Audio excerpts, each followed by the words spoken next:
तो hello guys, कैसे हैं आप लोग। आई होप सभी लोग बहुत बहुत बहुत बहुत बहुत अच्छे होंगे। और मैं नमन श्रीवास्तव आप सभी का स्वागत करता हूं आज हमारे इस nature and significance of management के लेक्चर 2 में। और हमारी पूरी कोशिश होगी कि आज के इस लेक्चर में इस चैप्टर को पूरा फिनिश अप किया जाए, ताकि ज़्यादा वीडियोस आपको ना देखने पड़े और एक धुआंधार तरीके से आपका रिवीजन भी हो जाए CUET एग्जामिनेशन के लिए। अगेन मैं एक बात बोलना चाहूँगा कि अगर आप लोग ये वीडियो देख रहे हैं तो आप लोग ने हमारा पेड तो सब्सक्रिप्शन खरीदा ही है। अगर आपको अच्छा लगता है और आप चाहते हैं कि आप अपने फ्रेंड्स को भी सजेस्ट करें तो प्लीज़ आप इस कोर्स के बारे में उन्हें बता सकते हैं। और वो मेरे नंबर 8953715459 पे कॉल करके मेरे से बात कर सकते हैं, ठीक है। सो आई होप अभी आप लोग बहुत अच्छे होंगे। पिछला लेक्चर आप लोग ने देख लिया होगा। पिछले लेक्चर में हम लोग ने काफ़ी सारी चीज़ें पढ़ी थी। हमारे सिर्फ 3 टॉपिक बाकी रह गए, that is levels of management, ठीक है। और आपका मैनेजमेंट के नेचर मतलब that is science, art and profession. और उसके बाद कोऑर्डिनेशन बचा है एंड हमारा ये चैप्टर एंड हो जाएगा। तो चलिए ज़्यादा देर ना करते हुए फटाफट चालू करते हैं हम अपने इस पर्टिकुलर टॉपिक को, that is management as an art. सबसे पहले आप लोग को पता है कि जो मैनेजमेंट है, एक सेकेंड में पेन ऐड कर लूँ, हाँ। तो आप लोग को तो पता ही है गाइस कि मैनेजमेंट जो है हम लोग का जो नेचर है वो 3 पार्ट में यहाँ पे बताया गया है, ठीक है। मैनेजमेंट का जो है वो 3 पार्ट में डिवाइडेड रहता है आपका। मैनेजमेंट को आर्ट से कंपेयर करके देखते हैं, मैनेजमेंट को साइंस से कंपेयर करके देखते हैं, और मैनेजमेंट को प्रोफेशन से करके देखते हैं कंपेयर, ठीक है। और देखा जाता है कि मैनेजमेंट का नेचर किस तरीके से निकल के आता है, तो वही हम लोग अभी बारी बारी करके पढ़ेंगे। तो उसमें सबसे पहले जो हमारा है that is management as an art. अब आर्ट क्या होता है? आर्ट क्या होता है? आर्ट भाई बहुत सिंपल होता है कि आर्ट कुछ भी नहीं, art refers to the skillful and personal application of existing knowledge. Art क्या होता है? हम लोग देखते हैं बहुत सारे लोगों को ड्राइंग में होता है, जैसे मुझे देखिए, मुझे ड्राइंग में बहुत शौक है। आप मेरी ड्राइंग देखना चाहेंगे आप लोग? ड्राइंग में देखिए, दिखा दो मुझे। अगर मेरे को लड़की बनाना होगा तो मैं ऐसे बनाता हूँ,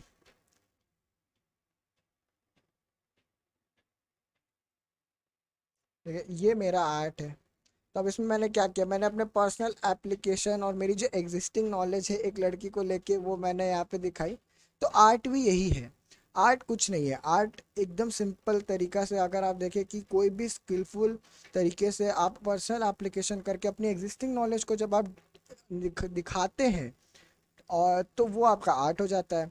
अब आर्ट की जो मैनेजमेंट के कॉन्टेक्स्ट में डेफिनेशन ये दी गई है कि आर्ट कुछ भी नहीं है। Art refers to skillful and personal application of existing knowledge. आपके पास जो पहले से नॉलेज है उसका एप्लीकेशन करते हैं ताकि हम अचीव कर सकें रिजल्ट्स को।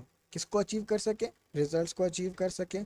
अब ये किसी भी तरीके से हो सकती है। It can be acquired through study, observation, experience. तो उसके अलग अलग तरीके हैं। आप स्टडी के थ्रू, ऑब्जर्वेशन के थ्रू, एक्सपीरियंस के थ्रू कर सकते हो। मेनली जो आपका क्वेश्चन बनता है उसके फीचर्स पे रहता है, जिसमें आपको वो एक बड़ा सा केस स्टडी टाइप में कंसिडर करके दे देंगे, जो कि हम लोग सॉल्व भी करेंगे, आपको टेस्ट सीरीज में भी देखने को मिलेगा।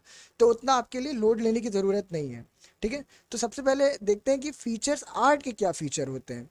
तो आर्ट के 3 फीचर होते हैं भाई। पहला क्या है? Existence of theoretical knowledge. Existence of theoretical knowledge. दूसरा क्या है? Personalised application. और तीसरा क्या है? Based on practice and creativity. हम एक एक करके समझेंगे कि आर्ट का क्या होता है। तो एग्जिस्टेंट ऑफ थ्योरेटिकल नॉलेज, पहले ही आपको पता है कि आपके पास एक एग्जिस्टिंग नॉलेज होती है जिसको आप पुट ऑन करते हो, ठीक है। अब हर एक आर्ट में एक सिस्टमैटिक और ऑर्गेनाइज स्टडी मटेरियल होता है अवेलेबल, ठीक है, जिसको आप कंपल्सरी यूज़ करते हो थ्योरेटिकल नॉलेज को अचीव करने के लिए। अब आर्ट की सिर्फ ड्राइंग ही नहीं, जैसे कि कोई भी चीज़ हो। फॉर एग्जांपल अगर आपको कोई चीज़ का स्केच करना है, ठीक है, तो आपको उसका, अगर आप रोज़ प्रैक्टिस नहीं करना चाहते हो या आप क्रिएटिव उतने नहीं हो, तो आपको परफेक्शन कभी भी नहीं आएगी स्केचिंग के अंदर, ठीक है। तो आप जाओगे किसी के यहाँ, जाके कुछ सीखोगे पहले, उससे जानोगे कि हाँ भाई स्केचिंग में कैसे पेंसिल्स का यूज़ होता है, किस तरीके से हम चीज़ों को समझते हैं। तो आप उस तरीके से जाके देखोगे। या फिर आप देखो, जैसे एग्जिस्टेंस ऑफ पर्सनल नॉलेज के लिए एक बहुत अच्छा एग्जांपल देता हूँ। जैसे फॉर एग्जांपल आप तैयारी कर रहे हो कोई चीज़ के लिए, फॉर एग्जांपल अभी जैसे CUET के लिए तैयारी कर रहे हो, ठीक है। तो आपके पास एक एग्जिस्टिंग नॉलेज तो है, एग्जिस्टिंग नॉलेज तो है, ठीक है। क्या है कि आप भाई क्लास ट्वेल्थ पढ़े हुए हो, क्लास ट्वेल्थ आप पढ़े हुए हो, आपके पास एक एग्जिस्टिंग नॉलेज तो पहले से है, आप पहले से चीज़ों के बारे में जानते हो। अभी आर्ट कैसे होगा? आर्ट कब होगा? जब आपके सामने वहाँ पे क्वेश्चंस आएंगे प्रॉब्लम्स के रूप में, और आप इसी नॉलेज का यूज़ करके, इसी नॉलेज का यूज़ करके आप यहाँ पे अप्लाई करोगे, एप्लीकेशन करोगे, तो आप अपने रिजल्ट, डिज़ायर्ड रिजल्ट्स, जो कि आपका अपना सीयूईटी का कॉलेज होगा। समझने की कोशिश, समझ पा रहे हैं आप लोग मैं क्या कहना चाह रहा हूँ? Are you all getting this? ठीक है। अब इसी तरीके से आपका जो दूसरा हो जाता है, दैट इज पर्सनलाइज्ड एप्लीकेशन। अब यहाँ पे ना, use of basic knowledge differs from person to person and this art is a very personalise concept.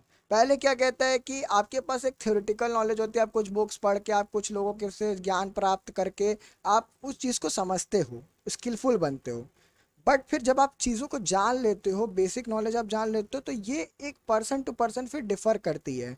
कोई हो सकता है कि पहले जब कोई ड्राइंग करता होगा, ठीक है, कोई पहले जब ड्राइंग करता है, जैसे घर बना, जैसे हमें सीनरी बनानी है, तो कोई ऐसा होगा जो पहले पहाड़ बनाता होगा, फिर सूरज बनाता होगा, फिर यहाँ से नदी निकालता होगा, यहाँ पे एक घर बनाता होगा, ठीक है, फिर यहाँ पे एक आदमी बनाता होगा, यहाँ पेड़ बनाता होगा, कोई एक ऐसा होगा।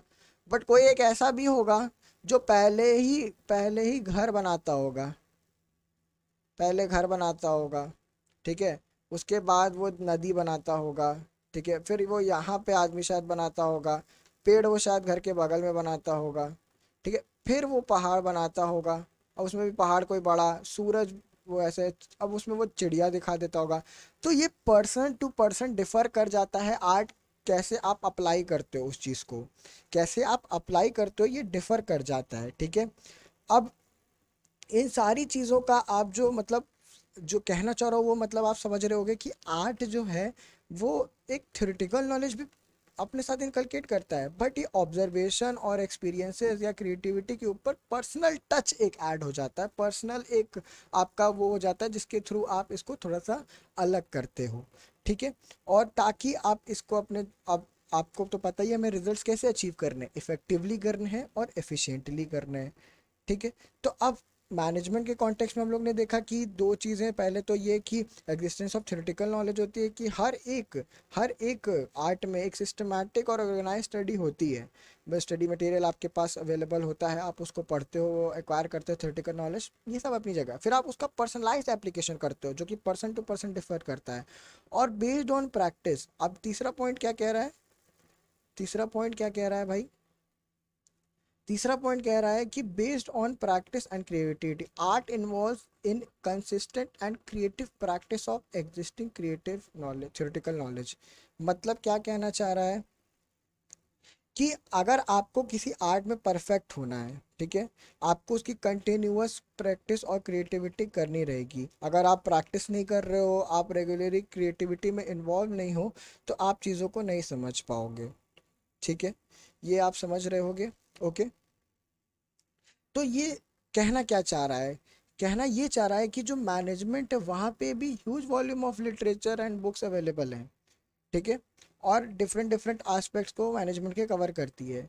बट हर मैनेजर का अपना एक यूनिक स्टाइल होता है, हर मैनेज करने को चीज़ को, पीपल को, या हर टास्क को अपने अपने तरीके से वो मैनेज करते हैं, और वो इस क्रिएटिविटी का यूज़ करता है in applying management techniques and his skills to improve with regular application, since all the features of arts are present in the management, so it can be called as an art। मतलब हम ये कह सकते हैं कि जब आप art को एक तरफ देखो और एक तरफ मैनेजमेंट को देखो, तो मैनेजमेंट में भी कुछ बुक्स हैं, हम वो पढ़ते हैं, समझते हैं कि हाँ भाई मैनेजमेंट ये होता है, फिर पर्सन टू पर्सन वो डिफर भी करता है। अब आपको किसी ने बिजनेस किसी अलग तरीके से पढ़ाया होगा, यही मैनेजमेंट चैप्टर, मैं किसी अलग तरीके से पढ़ा रहा हूँ, उसने किसी और तरीके से एग्जाम्पल लिया था, मैंने किसी और तरीके से एग्जाम्पल ले रहा हूँ। आप हो सकता है प्लानिंग किसी और तरीके से सोच के करो, मैं किसी और तरीके से सोच के करूँगा, तो वो पता तो सबको यही है कि planning, organising, staffing, directing, controlling करना है, बट वो कैसे कर रही है वो पर्सन टू पर्सन डिफर करेगा, सिचुएशन टू सिचुएशन डिफर करेगा। और तीसरी बात ये कि उसको इसका रेगुलर एप्लीकेशंस करना होगा ताकि वो अपनी स्किल को इम्प्रूव कर सके। वही चीज़ हमने आर्ट में पढ़ा कि based on practice and creativity, की art involves consistent and creative practice of existing theoretical knowledge. तो हम ये कह सकते हैं कि मैनेजमेंट और आर्ट का नेचर सेम सेम है, मतलब management is totally an art. ठीक है, समझ में आया क्या? आई होप समझ में आया होगा अच्छे से। ठीक है, ओके, चलिए नेक्स्ट आते हैं। नेक्स्ट आते हैं that is management as a science. Management as a science क्या है? अब आपको पता है कि साइंस एक सिस्टमेटाइज बॉडी ऑफ नॉलेज होती है। ये वर्ड आपको याद होना चाहिए, सिस्टमेटाइज बॉडी ऑफ नॉलेज, मतलब एक सिस्टमैटिक बॉडी है नॉलेज का, जो कि कुछ जर्नल ट्रूथ्स जिसको टेस्ट भी किया जाता है हर तरफ हर जगह हर तरीके से, उस पे बेस्ड होता है। तो साइंस एक सिस्टमेटाइज बॉडी ऑफ नॉलेज है which is based on journal truths, जो कि जर्नल ट्रूथ्स पे है, और उसके ऑपरेशंस जो है, लॉज जो है, वो हर जगह हर समय पे टेस्ट किए जा सकते हैं। तो आइए देखते हैं कि फीचर्स क्या होते हैं भाई साइंस के। तो हमने जैसा पढ़ा कि सिस्टमेटाइज बॉडी ऑफ नॉलेज, कि साइंस का एक सिस्टमेटाइज बॉडी ऑफ नॉलेज होता है, उसके खुद के कुछ प्रिंसिपल्स होते हैं, कुछ एक्सपेरिमेंट्स होते हैं। अब आप क्या कहते हैं, एसिड में बेस में लाओगे तो वो न्यूट्रली होगा, वो हर जगह होगा। ऐसा थोड़ी है कि यहाँ पे इंडिया में एसिड मिलाए, बाहर जाके आपने एसिड, यहाँ इंडिया में एसिड में बेस मिलाया तो न्यूट्रल हो गया, पाकिस्तान जाके किए तो एसिड में बेस मिलाया तो बॉम्ब बन गया। ऐसा तो होगा नहीं, जो है वही चीज़ रहेगा, वही प्रिंसिपल से, वही न्यूटन के 3 लॉ यहाँ भी है, सेब यहाँ भी नीचे ही गिरता है, वहाँ पाकिस्तान में भी नीचे ही गिरता है, ऊपर नहीं जाता है। तो एक सिस्टमेटाइज बॉडी ऑफ नॉलेज है जिसका कुछ प्रिंसिपल्स और एक्सपेरिमेंट्स पे वो बेस्ड होता है, और principle based on experiments and observation. दूसरा पॉइंट भी यही कह रहा है कि जो ये प्रिंसिपल्स हैं ये बेस्ड होते हैं एक्सपेरिमेंट्स और ऑब्जर्वेशन पे। आपको पता है कि कोई भी साइंस, आपने जब भी 10th तक की जो भी साइंस पढ़े उसमें हर चीज़ें एक्सपेरिमेंट के बेस पे रहती है। आपको एक प्रैक्टिकल भी कराया जाता था कि आप इसमें ये मिलाओगे तो ये हो जाएगा, इसमें वो मिलाओगे तो वो हो जाएगा, हाइड्रोजन में ऑक्सीजन मिला दोगे तो H2O हो जाता है, वाटर हो जाता है। तो ये सारी चीज़ें एक्सपेरिमेंट्स और ऑब्जर्वेशन पे बेस्ड है।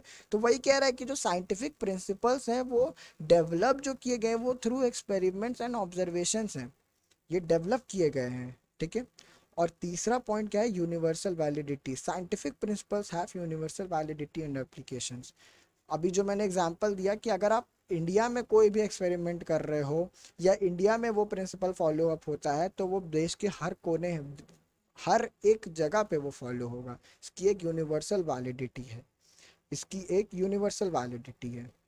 ठीक है, तो साइंस क्या है ये तो समझ में आ गया कि भाई इसकी सिस्टमेटाइज बॉडी ऑफ नॉलेज होता है, इसका प्रिंसिपल्स होता है, कुछ नॉलेज होती है जो कि एक एक्सपेरिमेंट बेस्ड होती है, एक ऑब्जर्वेशन बेस्ड होती है, तो ये प्रूव्ड है, प्रूवन है, और इसकी वैलिडिटी जो है वो हर तरफ है। जो आप इंडिया में करोगे वो भी सेम है, जो पाकिस्तान में करोगे वो भी सेम है। ठीक है, तो अब ये मैनेजमेंट को कैसे से कंपेयर कर रहा है वो देखते हैं कि management has a systematic body of knowledge and its principles are developed over a period of time based on a repeated experiments and observation which are universally applicable but they have to be modified according to situations। क्या कह रहा है कि management की भी एक systematic body of knowledge है और उसके खुद के प्रिंसिपल्स है। अभी आप नेक्स्ट चैप्टर पढ़ने भी वाले हो, प्रिंसिपल्स ऑफ मैनेजमेंट, जिसमें आप बहुत सारे प्रिंसिपल्स पढ़ोगे, हेनरी फ्यूल के, एफ.डब्ल्यू. टेलर के प्रिंसिपल्स आप पढ़ोगे, साइंटिफिक टेक्निक्स पढ़ोगे। तो वही कह रहा है कि मैनेजमेंट की भी अपनी सिस्टमैटिक बॉडी है, नॉलेज है, प्रिंसिपल्स है, जो कि डेवलप किए गए हैं एक पीरियड ऑफ टाइम पे। जो कि हमने समझा कि प्रिंसिपल्स एक एक्सपेरिमेंट्स और ऑब्जर्वेशन पे हुए थे साइंस के अंदर, वैसे यहाँ पे भी एक पीरियड ऑफ टाइम पे उनको रिपीटेड एक्सपेरिमेंट्स और ऑब्जर्वेशन पे किया गया है, और ये यूनिवर्सली एप्लीकेबल भी है। ये सारी चीज़ें यूनिवर्सली एप्लीकेबल भी है।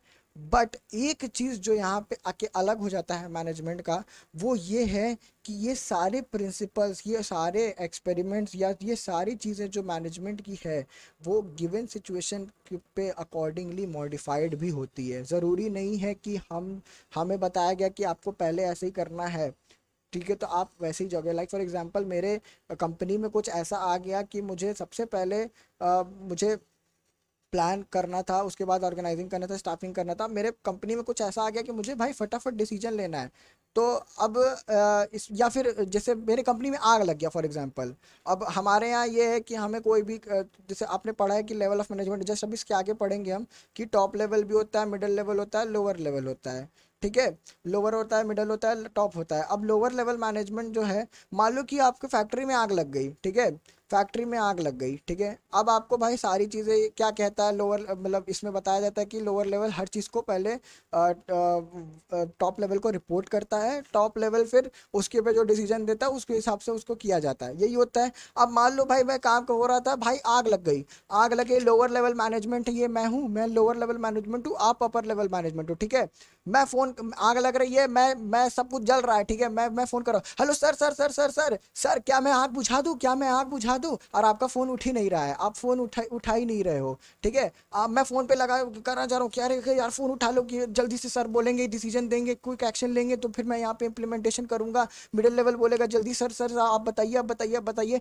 तो ऐसे थोड़ी होगा। आग लगी है तो बुझाएंगे ना, कि बैठ के पहले प्रोटोकॉल का वेट करेंगे कि नहीं सर पहले डिसीजन देंगे उसके बाद ही हम करेंगे, ये चीज़ ज़रूरी नहीं है। तो वही वो कह रहा है कि चीज़ें हैं, सब कुछ है, सारी चीज़ें एक प्रिंसिपल पे बेस्ड हैं कि आपको ऐसे करना है, वैसे करना है, सारी चीज़ें हैं। बट स्टिल अगेन जब आपको कोई ऐसी सिचुएशन आ जाएगी तो उसके अकॉर्डिंग आपको उस चीज़ों को मॉडिफाई भी करना होगा। तो वही यहाँ पे बोल रहा है कि जो मैनेजमेंट है वो सिस्टमेटिक बॉडी ऑफ नॉलेज भी है, प्रिंसिपल्स है, सब कुछ है, सारी चीज़ें यूनिवर्सल एप्लीकेबिलिटी एप्लीकेबल भी है। But as the principle of management are not exact as principle of pure science, क्योंकि उनके जो भी प्रिंसिपल्स है वो एग्जैक्ट उतने नहीं है जितने प्योर साइंस के हैं, ठीक है। ज़रूरी नहीं है। जैसे आप, अब आपको पता है कि आप जब हाइड्रोजन के साथ ऑक्सीजन मिलाओगे, हाइड्रोजन के साथ आप ऑक्सीजन मिलाओगे तो आपको H2O ही मिलेगा, वाटर मिलेगा, ठीक है, ये फिक्स है। बट ज़रूरी नहीं है कि आपने जिस तरीके से प्लान किया है वो लास्ट में जाके आपको वैसे ही रिजल्ट्स मिले। Are you all getting this what I am trying to say, कि प्लानिंग हमने कि हमने सारी चीज़ें जैसे हमने पढ़ाई की थी कि भाई हम ऐसे पढ़ के आए, हम यही चीज़ फॉलो करेंगे, सारी चीज़ें हमने फॉलो की, हर एक चीज़, हर एक प्रिंसिपल मैंने फॉलो किया। बट क्या ज़रूरी है कि वो रिजल्ट मिले? नहीं। बट साइंस में ये एग्जैक्ट है कि आप अगर हाइड्रोजन में वाटर में ऑक्सीजन मिलाओगे तो आपको वाटर ही मिलेगा, गोल्ड नहीं निकल आके चला आएगा, ठीक है। तो ये चीज़ समझना बहुत इंपॉर्टेंट है। तो इससे हमें क्या कंक्लूजन निकलता है? हमें ये समझ में आता है कि भाई मैनेजमेंट में साइंस के फीचर्स तो हैं, बट कुछ कॉन्टेक्स्ट में वो एक इन एग्जैक्ट साइंस है, मतलब एग्जैक्ट साइंस नहीं है, इन एग्जैक्ट साइंस है। मतलब जहाँ पे प्रोमिनेंस हो जाता है ह्यूमन फैक्टर का, management makes it is a social science, ना कि आपका वो साइंस रह जाता है, क्योंकि यहाँ पे ह्यूमन इन्वॉल्व है। जब आप ह्यूमन इन्वॉल्व कर देते हो तो आपका हर एक इंसान अलग है, और जब अलग है तो वो उस जो भी चीज़ उसने पढ़ी है सिस्टमैटिक बॉडी ऑफ नॉलेज में, उसने जो भी सीखा है, समझा है, एक्सपेरिमेंट्स को पढ़ा है, जाना है, उसको अप्लाई करने का तरीका पर्सन टू पर्सन डिफर कर सकता है। रादर ये नहीं कह सकते आप कि मतलब यही होगा ही, ये कन्फर्मिटी आप नहीं दे सकते हो मैनेजमेंट के अंदर। ये एक बहुत बड़ी चीज़ है, और इसका सबसे बड़ा कारण क्या है? Human factor. इसीलिए ये साइंस नहीं है, सोशल साइंस है। या आपको क्वेश्चन में पूछा जा सकता है कि आपको ऑप्शन दे देगा, बता बोलेगा कि बताओ कि ऐसे ऐसे ऐसे ऐसे, तो क्या मैनेजमेंट एक एग्जैक्ट साइंस है? तो नहीं भाई, मैनेजमेंट एक एग्जैक्ट साइंस नहीं है, कि इन एग्जैक्ट साइंस है। क्यों? क्योंकि यहाँ पे ह्यूमन से फैक्टर इन्वॉल्व हो जाता है, और ये एक सोशल साइंस हो जाता है, ठीक है। जैसे आपको ये बोल भी देगा कि बहुत सारे स्टेटमेंट देगा, रीजन असर्शन के फॉर्म में बना के क्वेश्चन दे दिया कि आ, ये सिस्टमेटिक बॉडी ऑफ नॉलेज, ये वो ऐसे वैसे करके, और आपको चूज करने को बोल देगा कि बताओ इनमें से कौन सा स्टेटमेंट इसके लिए सही है। तो आपको स्टेटमेंट तो तीनों सही करना है, बट कि चौथा स्टेटमेंट में ये लिखा रहेगा कि सोशल साइंस है, तो आप पहले उसे करोगे, क्योंकि वो ज़्यादा इंटैक्ट बात है, मतलब इन एग्जैक्ट साइंस है। या मतलब ये पूछ लेगा कि क्या मैनेजमेंट एज अ साइंस है, ट्रू, फॉल्स, नाइदर, या फिर एक और कोई मान लेते हैं, तो आप क्या करोगे? आप करोगे, या फिर लिख देगा कि इन एग्जैक्ट साइंस, चौथा पॉइंट इन एग्जैक्ट साइंस, तो आप यस नहीं करोगे, आप इन एग्जैक्ट साइंस पे क्लिक टिक करोगे। Are you all getting this what I am trying to say? तो आई होप आप लोग को समझ में आया होगा, ठीक है। बाकी तो आप लोग ने ये सारी चीज़ें पढ़ी हुई हैं, तो मुझे लगता है कि बेहतर तरीके से मैंने समझाने की कोशिश की है। नेक्स्ट आते हैं, that is management as a profession. Management as a profession की बारी जब आती है, तो मैनेज प्रोफेशन से आप क्या समझते हो? Profession is anything which means an occupation for which specialise knowledge and skills are required. अब भाई अगर आप कहो कि मैं प्रोफेशनल हूँ, तो प्रोफेशनल आप कैसे होते हो? आपने सुना होगा सीए कोर्स, सीए सभी ने सुना है। सीए एक प्रोफेशनल कोर्स है, क्यों? क्योंकि उसकी एक स्पेशलाइज्ड नॉलेज है, उसकी कुछ स्पेशलाइज्ड स्किल्स हैं जो कि रिक्वायर्ड है, और इसकी जो एंट्री होती है वो बड़ी रिस्ट्रिक्टेड होती है। ठीक है, हर आदमी नहीं कह सकता कि मैं प्रोफेशनल हूँ जब तक आप उसका मतलब एक कर नहीं पाते हो वो चीज़ें। ठीक है, आपको एक एग्जामिनेशन या आपको एक सब मिनिमम क्वालिफिकेशंस होनी चाहिए, जब तक आप वो पूरी नहीं करते हो तब तक आप नहीं हो सकते हो, वो प्रोफेशनल नहीं कहला सकते। Like for being a teacher you have to do BEd, BEd आपका होना चाहिए, या और जो डिग्री होती है वो सारी चीज़ें। ठीक है, like for example I can not से कि I am a professional teacher, I am doing it just. ठीक है, मैं प्रोफेशनल टीचर नहीं हूँ क्योंकि I don't have any degree. ठीक है, बट लाइक एज ये कह सकते हो कि हाँ भैया आप तो पढ़ा तो रहे हो, तो हाँ मैं पढ़ा तो रहा हूँ, that is a different thing. मैं अपनी स्पेशलाइज्ड नॉलेज का यहाँ पे यूज़ कर रहा हूँ, but can I go and teach in A school? तो मैं स्कूल जाके नहीं पढ़ा सकता, क्यों? क्योंकि वहाँ पे एक बेसिक रिक्वायरमेंट है कि आपका भाई टीचिंग के लिए जो एलिजिबिलिटीज़ है वो फुलफिल होनी चाहिए, तो I can not do that. ठीक है, पर्सनल लेवल पे इट इज़ एप्लीकेबल, मैं अपने बच्चे को पढ़ा सकता हूँ, मैं अपने भाई को पढ़ा सकता हूँ। ठीक है, आप अपनी गर्लफ्रेंड को पढ़ा सकते हो, बॉयफ्रेंड को पढ़ा सकते हो। ठीक है, बट क्या आप अपने बिजनेस के ही टीचर को जाके पढ़ा सकते हो? नहीं पढ़ा सकते हो। क्या आप अपने ही क्लासमेट्स को स्कूल में जाके पढ़ा सकते हो? नहीं पढ़ा सकते हो। कोने में बैठा के पढ़ाओ, तो वो that is a different thing. ठीक है, तो मैनेजमेंट एज अ प्रोफेशन जो है ये काइंड ऑफ ऑक्यूपेशन है, जिसमें स्पेशलाइज्ड नॉलेज की ज़रूरत रहती है, स्किल्स की ज़रूरत रहती है, और जो एंट्री होती है वो काफ़ी रिस्ट्रिक्टेड होती है। अब इसके क्या फीचर्स होते हैं प्रोफेशन के, हम वो एक एक करके देखते हैं। सबसे पहला well defined body of knowledge. वहाँ पे सिस्टमैटिक बॉडी ऑफ नॉलेज था, यहाँ पे well defined body of knowledge है। ऑल द प्रोफेशंस बे are based on a well defined body of knowledge. हर एक चीज़ का एक सिलेबस होता है, हर एक चीज़ का आपका मतलब स्पेशलाइज्ड नॉलेज होती है। आपको मतलब अगर आपको लॉयर बनना है, आपको चार्टर्ड अकाउंटेंट बनना है, आपको कुछ भी बनना है, तो उसके लिए एक स्पेशलाइज चीज़ें हैं जो कि आपको पढ़नी पड़ेंगी। एक वेल डिफाइंड बॉडी है उसको जो गवर्न करती है, वो अभी हम आगे देखेंगे। But well defined body of knowledge जो है वो वहाँ पे होती है, मतलब एक हर एक चीज़ का है कि ये आपको पढ़ना पड़ेगा। Like for being a lawyer you can not do Hindi as a subject. Hindi पढ़ के आप लॉयर नहीं बन सकते हो, आपको लॉ सब्जेक्ट पढ़ने पड़ेंगे, तभी आप लॉयर बन पाओगे। ठीक है, हिंदी पढ़ के आप चले आए हैं मैं लॉयर बनूंगा, ये सर ये मुकदमा मैं जाहिर करता हूँ कि ये आदमी यहाँ नहीं होगा, ऐसे वैसे दो मत घूसा मारेंगे, चार जूता अलग मारेंगे और भगा देंगे यहाँ से। ठीक है, तो well defined body of knowledge मतलब all the professions anything you should have a well defined body of knowledge, मतलब आपको सारी चीज़ें पता होनी चाहिए। फिर रिस्ट्रिक्टेड एंट्री जो मैं बात कर रहा था, रिस्ट्रिक्टेड एंट्री कि अगर आपको किसी भी प्रोफेशन में एंट्री चाहिए तो इसमें जो एंट्री है वो रिस्ट्रिक्टेड है। क्यों? क्योंकि कुछ एग्जामिनेशन, जैसे आपको सीए बनना है तो आपको सीए का एग्जाम क्लियर करना पड़ेगा, पहले ही सोच के आधी फट जाती है ठीक है, सो टफ होता है काफ़ी भाई।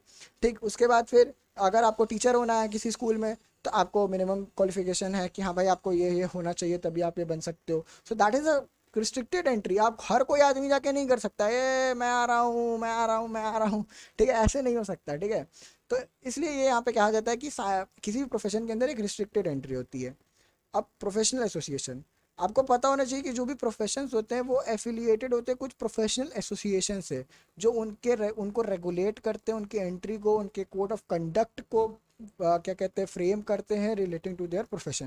लाइक फॉर एग्जांपल आपको पता होगा कि लॉयर के लिए बार कोड काउंसिल चलता है, अगर नहीं पता है तो पता होना चाहिए आपको कि लॉयर्स के लिए होता है कि बार काउंसिल, बार काउंसिल होता है। बार बार वो वाला तेरा प्यार प्यार प्यार हुक्का बार वाला नहीं है। ठीक है, it is a bar council जिसमें सारे लॉयर्स लोग को प्रैक्टिस करते हैं, वो जान उनको बताया जाता है कि उनको क्या करना है क्या नहीं करना है, कोड ऑफ कंडक्ट जिसको कहा जाता है कि आपको ये करना है ये नहीं करना है, ये चीज़ें उन्हें वहाँ पे बताई जाती है और ये इसी के थ्रू गवर्न होते हैं।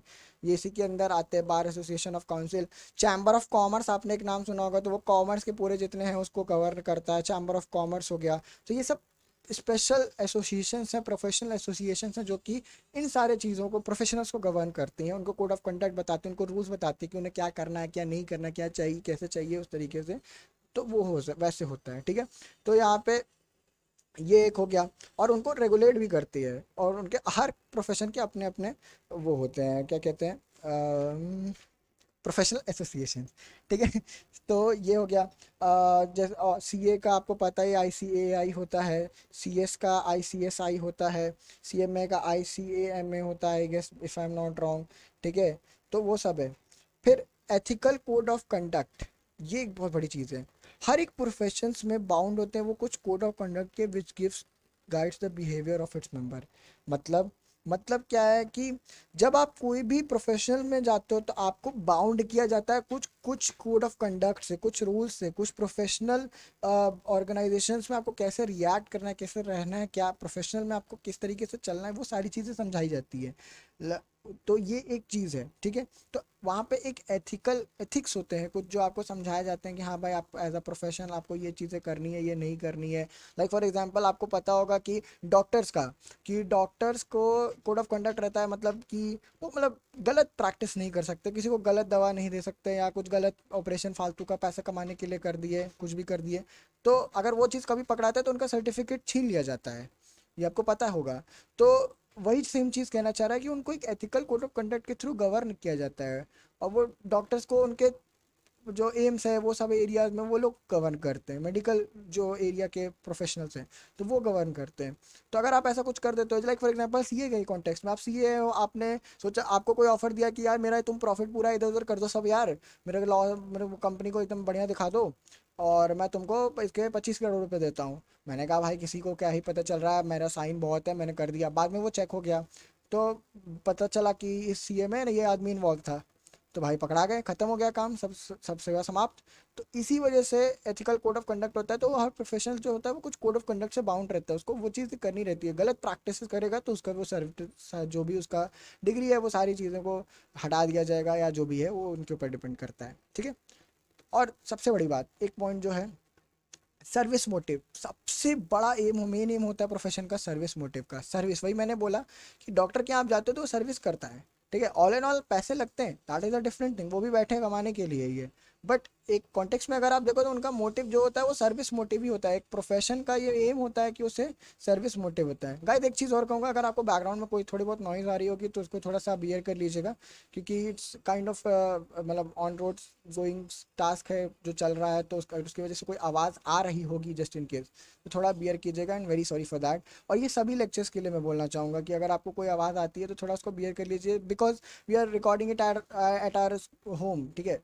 और सभी के घर आसपास ऑन रोड ही है, तो मतलब कोई ऐसा स्टूडियो काइंड ऑफ थिंग नहीं है कि हाँ भाई मतलब सारी चीज़ें हैं, बट बहुत ही मिनिमल सेटअप है।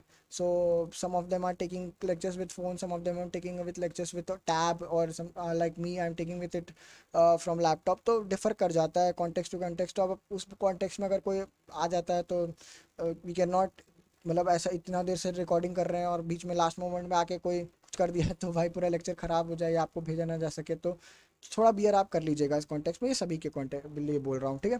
तो इसी तो भाई भैया आपने इतना सारा चीज़ें प्रोफेशन के बारे में बता दिया, तो मैनेजमेंट क्या है, क्या है फिर, मैनेजमेंट प्रोफेशन है। तो क्या बोल रहा है कि management does not fulfil the features of profession, thus it is not a full fledged profession like doctor, lawyer etcetera, but very soon it will be recognised as a full fledged profession. कहना क्या चाह रहा है भैया, कहना ये चाह रहा है कि क्या मैनेजमेंट करने के लिए आपको कोई सिस्टमैटिक मतलब प्रोफेशन कर के लिए आपको जैसे well defined body of knowledge चाहिए, क्या मैनेजमेंट करने के लिए आपको चाहिए, नहीं चाहिए। मतलब ज़रूरी नहीं है ना। लाइक फॉर एग्जांपल, क्या मम्मी ने एमबीए करा हुआ है तभी वो घर संभाल सकती है, हाउस वाइफ होना है भाई तेरे को तो भाई एमबीए बनना पड़ेगा, ऐसा थोड़ी है। मम्मी लोग को तो ऐसा है नहीं, मम्मी लोग करती हैं घर का काम, तो वो भी तो मैनेजर ही हैं। तो वो प्रोफेशन के हर फीचर को नहीं कर रही हैं, ठीक है। पहला चीज़, well defined body of knowledge. Restricted entry है क्या, मैनेजर बनना है, मम्मी को भाई एमबीए करोगी तभी आ पाओगी वरना नहीं आ पाओगी घर में।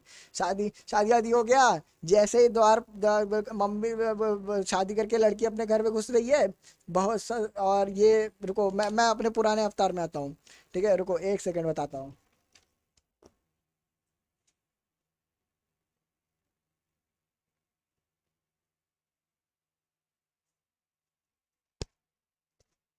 दिखाई दे रहा हूँ गाइज, दिखाई दे रहा हूँ ना। हाँ, मैं क्या बोल रहा था कि ये अभी नई नई दुल्हन है जो आई है शादी वादी करके, ठीक है, शादी वादी करके आई है, आ रही है, घुसने ही जा रही है वो घर में, ये दरवाजा है, मान लो ये दरवाजा है, ठीक है, वो घुसने ही जा रही है, तब से जो सासू माँ है उन्होंने बोला, ऐसे खड़ी है सासू माँ है ये, और ये बहू है, ठीक है, ये बहू है, बहू आ रही है, सर झुका के पैर रख, जब कलश गिराने ही जाके एंट्री करने जा रही तब से सासू माँ ने रोका, बहू रुक जाओ, बहू तुम रुक जाओ, क्या तुम्हारे पास एमबीए डिग्री है, क्या तुम्हारे पास एमबीए डिग्री है। तो बहू ने बोला नहीं, नहीं एमबीए डिग्री तो नहीं है। तो तुम घर कैसे मैनेज करोगी? निकल जाओ यहाँ से, सारी शादी रद्द की जाए, सब कुछ ये किया जाए। क्या ऐसा पॉसिबल है गाइस? क्या ऐसा पॉसिबल है? नहीं है ना पॉसिबल, नहीं है ना पॉसिबल। तो बस वही बोल रहा था कि भाई पॉसिबिलिटी नहीं है इस चीज़ की, ठीक है। तो वही कह रहा है कि हर एक फीचर जो आपने पढ़ा है मैनेजमेंट के अंदर, वो सारे फीचर्स नहीं है प्रोफेशन के, मतलब प्रोफेशन के जितने फीचर वो मैनेजमेंट के अंदर फुलफिल नहीं होते हैं। हाँ, फुल फ्लेज नॉलेज आपको, मतलब जैसे डॉक्टर लॉयर होने के लिए आपको एग्जाम देना पड़ता है, कुछ करना पड़ता है, तब आप जाके कर सकते हो। तो अभी वो एक फुल फ्लेज प्रोफेशन नहीं है, ठीक है, एक फुल फ्लेज प्रोफेशन नहीं है। बट हाँ, जैसे अब आपको एमबीए करना है तो आपको एमबीए करने के लिए आईआईएम्स में जाना पड़ता है, तो हो जाएगा ये, ठीक है, कुछ दिन में ये होगा। बट मैनेजमेंट एक ऐसी चीज़ है जो कि हर जगह फैली हुई है, तो यू कैन नॉट से दिस कि भाई मतलब हम ये नहीं कैटेगराइज कर सकते कि मैनेजमेंट मैनेजमेंट ये प्रोफेशन होगा या नहीं होगा। तो इतने सारे डिस्कशन में हमने उन्हें क्या रियलाइज़ किया कि बहुत डिफ़िकल्ट है मैनेजमेंट को कैटेगराइज करना as a science, as a art, as a profession. और हमने हर एक चीज़ को ऑब्जर्व किया बहुत ही क्लोज तरीके से। हमने बहुत ही क्लोज तरीके से ऑब्जर्व किया कि मैनेजमेंट बहुत सारे फीचर्स को अडॉप्ट करता है अलग अलग जगह से, ठीक है। वो अच्छा ये क्वालिफाइड पर्सन होना चाहिए, ट्रेंड होना चाहिए, अपने एरिया में स्पेशलाइज नॉलेज होना चाहिए, उसके पास क्रिएटिविटी भी होनी चाहिए, उसके पास सब कुछ होना चाहिए, इमेजिनेशन होना चाहिए, मॉडिफाई करने की पावर होनी चाहिए, ठीक है, और टेक्निक्स आनी चाहिए। तो हम इससे क्या, फैक्ट इस सारी चीज़ों से हम क्या लर्न कर सकते हैं कि जो प्रिंसिपल्स को, मतलब जो मैनेजमेंट है वो as a science, as an art, as a profession नहीं है, बट म्यूचुअली इन सब चीज़ों का मिला जुला है। कुछ चीज़ें उसमें इंक्लूडेड है, कुछ चीज़ें इंक्लूडेड नहीं है। तो वही अगर आपसे अभी क्वेश्चन के फॉर्म में पूछता है तो हम ये कह सकते हैं कि क्या मैनेजमेंट एज एन आर्ट है? हाँ भाई हाँ है। क्या मैनेजमेंट साइंस है? तो नहीं भाई, पूरी साइंस नहीं है, इन एग्जैक्ट साइंस है। क्यों? क्योंकि वहाँ सोशल बिहेवियर, सोशल ह्यूमन आ जाता है, तो वो सोशल साइंस काइंड ऑफ हो जाता है। तो क्या मैनेजमेंट प्रोफेशन है? नहीं भाई, मैनेजमेंट प्रोफेशन तो नहीं है, फुल फ्लेश नहीं है, पार्शियल है, फुल फ्लेश नहीं है, ठीक है, पार्शियल है, फुल फ्लेश तो नहीं है। तो हम लोग ने ये समझा management as a science, as a art, as a science, as a profession. I hope मैंने क्लियर करने की पूरी कोशिश की थी और आप लोग को समझ में भी आया होगा। अब हम नेक्स्ट पार्ट पे चलते हैं, that is levels of management. Levels of management में टॉप लेवल, ऑपरेशनल लेवल, ये सारी चीज़ें हैं। तो उसको देखते हैं अच्छे तरीके से। देखो यहाँ पे भी वही चीज़ लिखा है कि all the management has a systematise body of knowledge they can not be compared with the principles of physical science which के आर डेफिनेट एंड एग्जैक्ट, ठीक है। ये एक चीज़ हम लोग ने देखा। वही देखो, रिस्ट्रिक्टेड एंट्री की management requires formal education and training provided by formal institution like universities, professional IIM, मतलब होता है। बट क्या मतलब आईआईएम से करना ही ज़रूरी है ऐसा? मतलब to manage something, is it necessary to do an MBA from IIM? No, it is necessary in some area but it is not necessary in every area, ठीक है, ठीक है। ये चीज़ है। कोड ऑफ कंडक्ट का मैंने बताया कि हर कुछ लाइक डॉक्टर्स ओथ लेते हैं कि वो एथिकल प्रैक्टिस करेंगे at the time they enter the profession. मैं एक बार इससे भी आपको चलो करा ही देता हूँ, फटाफट रिवीजन भी हो जाएगा। कि नेचर ऑफ मैनेजमेंट हमने पढ़ा कि आर्ट, तो मैनेजमेंट एक आर्ट है बिकॉज मैनेजर अपने स्किल्स और नॉलेज को यूज़ करता है डे टू डे एक्टिविटीज़ में अचीव करने के लिए, गोल्स के लिए। ये चीज़ मैंने बताई है। अब आपके फीचर्स में हम लोग ने देखा कि एक्जिस्टेंस ऑफ थ्योरेटिकल नॉलेज होती है, तो this knowledge is derived from the experience of experts publish in the form of books, literature, different dance, music, public speaking, management, ये सारी चीज़ें होती है। तो existence of theoretical knowledge art में भी होती है, मैनेजमेंट में भी होती है। Personalised application, the use of basic knowledge varies from person to person. मैंने बताया कि दो डांसर, दो स्पीकर, दो एक्टर का अपना तरीका हो सकता है आर्ट दिखाने का। अब अरिजीत सिंह और टोनी कक्कड़ जो है, उसको हम लोग सेम थोड़ी कह सकते हैं कि एक बंदा गा रहा है रंग से तुम है गेरुआ, अब टोनी कक्कड़ तू गेरुआ गेरुआ गेरुआ रंग दे गेरुआ गेरुआ गेरुआ, तो ऐसे तो टोनी कक्कड़ का हो जाएगा। तो भाई अलग अलग इंसान का अलग अलग हो जाता है भाई, डिफरेंस क्रिएट हो जाता है। तो वही चीज़ है कि अपने अपने आर्ट को दिखाने का अलग अलग होता है। फिर based on practice and creativity art अपने इन्वॉल्व करता है क्रिएटिव प्रैक्टिस ऑफ एग्जिस्टिंग और थ्योरेटिकल नॉलेज। फिर वही मैंने बताया कि मैनेजमेंट साइंस है, कि मैनेजमेंट एज अ साइंस अगर हम देखते हैं तो मैनेजमेंट एक systematise organise body of knowledge है, लॉजिकली ऑब्जर्व होती है, फाइंडिंग्स, फैक्ट्स एंड इवेंट्स, ये सारी चीज़ें हम ऑब्जर्व करते हैं। जो सिस्टमेटाइज बॉडी ऑफ नॉलेज है तो होता है प्रिंसिपल्स बेस्ड ऑन एक्सपेरिमेंटेशन और यूनिवर्सल वैलिडिटी होती है। ये तीनों चीज़ें होती हैं। बट क्या मैनेजमेंट में होती है? नहीं। ऑल्दो मैनेजमेंट के पास सिस्टमेटाइज बॉडी होती है, नॉलेज होती है, सब कुछ होता है, प्रिंसिपल्स भी होते हैं, बट ये इतने डेफिनेट नहीं होते हैं जितने होते हैं। जैसे मैंने बताया कि आप हाइड्रोजन में ऑक्सीजन मिलाओगे तो क्वार्टर मिलेगा, ये फिक्स है साइंस में। बट क्या आप planning organising staffing directing controlling करते हो तो क्या आपको आपका गोल अचीव जिस तरीके से आपने सोचा था वो हो ही जाएगा? ज़रूरी नहीं है, कुछ भी हो सकता है। क्यों? क्योंकि बिजनेस एनवायरनमेंट है, और बिजनेस एनवायरनमेंट क्या होता है? डायनेमिक। मैनेजमेंट क्या है? डायनेमिक। हमने पढ़ा था अभी पिछले लेक्चर में, ठीक है।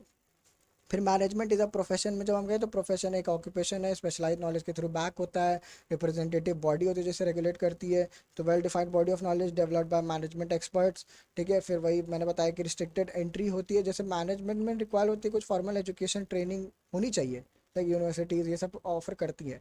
बट मैनेजमेंट कुछ कॉन्टेक्स्ट में आपको एमबीए होना ज़रूरी है, कुछ कॉन्टेक्स्ट में नहीं है। मम्मी का ज़रूरी थोड़ी है कि वो एमबीए की हो तभी वो घर चला सकती हैं, वो उससे बेहतर चलाती हैं, ठीक है।